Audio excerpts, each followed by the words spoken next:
Hello, ladies and gentlemen, boys and girls. Today we're going to be covering the sequel to sonic.exe. So without further ado, let's jump right into sally.exe. I'm a big fan of the Sonic the Hedgehog series, like a lot of people. I narrowed down the classic Sonic the Hedgehog cartoon shows, though, because I think that the rest Sega had spawned was rat crap, each to their own. I was browsing eBay the other day. I wondered if there would be any items of my favorite character from the series, Sally Acorn. Indeed, what I found was a plushie that was manufactured in Sega World of Sydney, which closed down due to the lack of visitors in 2006. Those Sally plushies were very rare, but I didn't have the money to buy her, and my parents would despise me for it. I examined the plushie for a while, as the article came with pictures. This Sally even had her jacket. On it was written with a permanent marker, God. I don't really know what it meant. Probably the initials of the child owning her before they sold her. I clicked the back button to return to the Sonic Sally search, knowing I wouldn't win the auction anyway, only to find another article that appeared, Sonic Satam Cartoon, all episodes, with the price of $1 on it, instant buy. Satam DVDs were never released where I came from, so, as happy as I was, I wanted to rewatch the show and checked out the article. It had no description and no address where it came from. Germany, Canada, etc. It was missing and the shipping price was stated to be free. I looked up at the photo of the article. It was a blank CD. I decided to buy it anyway, not just for the nostalgia, but the writing was great and I loved Robotnik in the series. Well, it all started when the mail arrived. It arrived the next morning. Oddly, it was Sunday. I was happy to receive the episodes and immediately put the blank CD into my laptop. Starting the DVD. Sadly, the DVD didn't start, but it offered to show me the files, so I opened the folder and saw a sally.exe application. I was confused at it being exe, but I started it anyway, and indeed, it was playing a Satam episode. The episode Hooked on Sonics began. The episode started out all normal, along with the intro. No blood or anything, but the sad thing was that my computer blue screened when the kissing scene of Sonic and Sally started.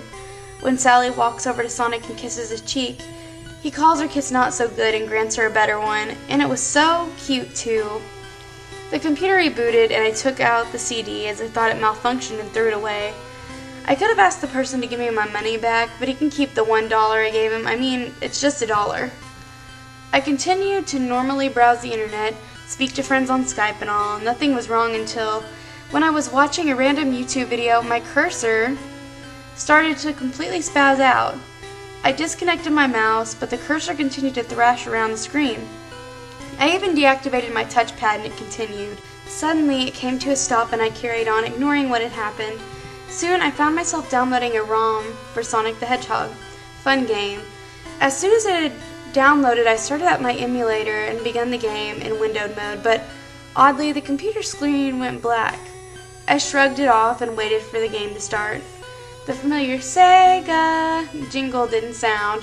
Well, it did, but it was slowed down so much it sounded demonic and it gave me a cringe. The background remained black and Sonic didn't run past the logo. It faded to black and some text appeared. I first thought it was a red font, but it looked like it was scratched into my computer screen. Up for round 2. I blinked and flinched as the main screen came on. The sky was a dark gray and the clouds looked dull and black, like right before a thunderstorm. The mountains were decayed and so was the logo. It even looked partially rusted. I was amazed at the pixely detail, but it also scared me. Sega 1991 was now replaced with Sega 666. And the water was a bloody red. The familiar music wasn't played either. It was just a 16-bit mess of sounds, the demonic Sega occasionally mixed in. Instead of Sonic showing up, 2 characters appeared next to the logo, Tails and Knuckles. The sight of them terrified me even more. Tails' eyes were black and they were bleeding. His fur had become a dull gray. Black, as well as he had an expression of anguish on his face. Knuckles looked far worse. His red fur had darkened to a reddish gray, his dreadlocks were dripping with blood, and his eyes were black and bleeding like Tails, and he had a look of sadness on his face. Just then I noticed a new character pop out of the middle of the logo. A pink, bubbly little hedgehog poked her head out. At first he was smiling, but then frowned at what was around her. She looked confused and nervous, like she didn't really know what was going on. Amy Rose? I thought, what is this all about? Curiosity drove me to press enter. A short yet loud static noise sounded and the screen faded. I wish it hadn't done so.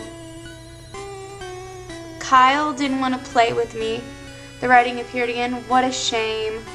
But I can play with you, right? The demonic Sega jingle sounded again.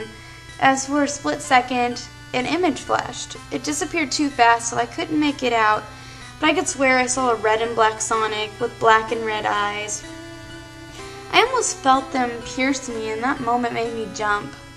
It didn't begin in Green Hill Zone Act 1, though. I wish it did. Instead, the title card read, Not Perfect, Act 1. The game began. The ground looked like the normal Green Hill Zone, but the background was pitch black. Amy stood normally where Sonic would be in the original game. Surprisingly, that was a well-made sprite. It wasn't her classic self, but her current self. It looked official, even. On the opposing side of the screen, where Amy was at, there was a large silver ring. In front of that ring stood the sprite of Sonic with a smile on his face. The animation of Amy standing there was that she stared forward with a lovey-dovey expression as hearts came out from her head here and there. I guess I should head to Sonic, I thought as I moved away towards Sonic. But Sonic ran away and jumped into the ring. I made Amy leap right after him. The level teleported to one of the stages where you can get a Chaos Emerald. The background was pink with love hearts all over. It looked cute, but I was distracted by only having 4 red, white colored spheres to jump on. And I've tried to balance Amy on top of it as she desperately tried to keep onto the space of spheres, but my control slipped and Amy fell. I fell onto a wall of gold spheres. Just as I thought I'd teleport back, a loud shriek sounded and the image of this demonic Sonic continued to flash over the screen. The screen completely spazzed out and I heard shrieks, loud shrieks from what I could swear it was Amy Rose herself. I kept hearing, "No! No!" and loud cries of agony and pain which abruptly ended with more static for a split moment before the screen cut to black. Soon, the title screen appeared again. Knuckles and Tails were missing, but instead Amy appeared. She was smiling her usual cute smile, but her body had holes, not bleeding holes or bullet holes, just holes that pierced through her body all over. Her colors faded to a dull black and white. Even her eyes looked oddly disfigured. This scared me so much that my entire body began to itch. I scratched myself over and over as I watched a new character appear. I frowned upon seeing Cream, who had a sheer terrified expression and huddled against the logo for comfort. Poor Cream. I wanted to quit the game, but as if forced, I hit start again and the screen faded. Kind and Fair Act 1. The stage was blank now and the background music was a drowned-sounding, slower version of the Green Hill Zone. It nearly made me gag, but something forced me to play. The stage began and Cream's sprite was, like Amy's, very well done. The environment was childish. It looked like a cute cutout. In front of Cream was a TV box that gave you higher speed. I made Cream crouch down and do a spin dash, and I dashed ahead, crashing the box. The level didn't change. The ground was a solid platform, and it seemed that Cream was going faster, faster, faster. And she crashed more boxes, and more, and more. I noticed the music got completely out of sync, which scared me. Suddenly, Cream crashed into a wall of spikes. A loud splat sounded, which didn't even sound like it would belong in a 16-bit game. Poor Cream was torn to shreds. Blood dripped from the spikes and the bloodied rabbit as the background slowly began to melt in front of my eyes. The image flashed again and soon the title screen appeared. As expected, I was back on the title screen and Cream appeared with Amy.